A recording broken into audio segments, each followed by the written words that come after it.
IDF spokesman Brig General Ronan Mainlis warned Hamas on Thursday that its only option is to stop the rocket fire, and that the Israeli military will not tolerate anything less than complete quiet on its border with the Gaza Strip. We've seen in the past 3.5 years that Hamas, when it wants to, knows how to prevent rocket fire coming from Gaza, Mainlis said in an interview with Army Radio.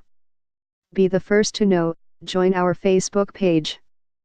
Function, D, S, ID, var JS, FJS equal D get elements batag name, S, 0, if, D get element bead, ID, return, JS equal D crea tealment, S, JS.ID equal ID, JSSRC equal / connect facebook.net/n_us/all JS number XFBML equal 1 and app ID equal 1634148068997, FJS parent node insert before, JS, FJS, document, script, Facebook JS SDK. In July 2014, Israel fought a lengthy and devastating war against Hamas in the Gaza Strip. After it ended, Israel set a new balance of power, determining that any rocket or mortar fire from Gaza would be met with an immediate response. This policy, Mainlis said, has ensured that the time since the end of the conflict has been the quietest the south of Israel has ever known. The deterrence build-up since 2014 wasn't built in a day and it won't come crashing down in a week, he continued, stressing nonetheless that Israel would not accept anything except total calm in the Strip. According to Mainlis, most, if not all, of the 16 projectiles fired at Israel from Gaza in the last week were not launched by Hamas, but rather by smaller rogue or independent terrorist groups, such as Islamic Jihad.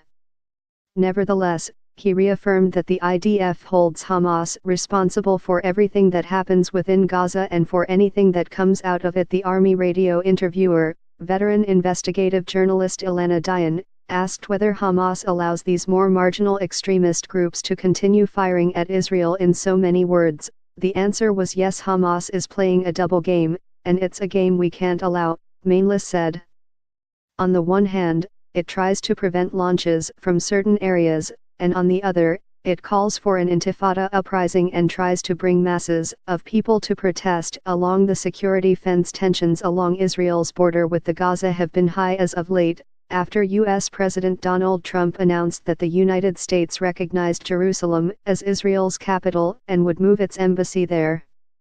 His declaration set off riots across the West Bank, Jerusalem, and Gaza.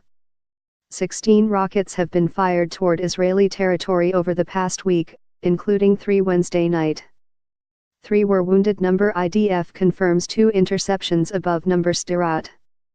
pic.twitter.com/nuz8piwemu Anna Arenheim, at A. Arenheim, December 13, 2017. Mainlis also addressed the discovery and neutralization earlier this week of a Hamas tunnel stretching from Gaza into Israeli territory and said that by the end of 2018, there will be no more terror tunnels crossing into Israel. Hamas understands the reality is changing, he said. We have many tools in our hands to prevent escalation.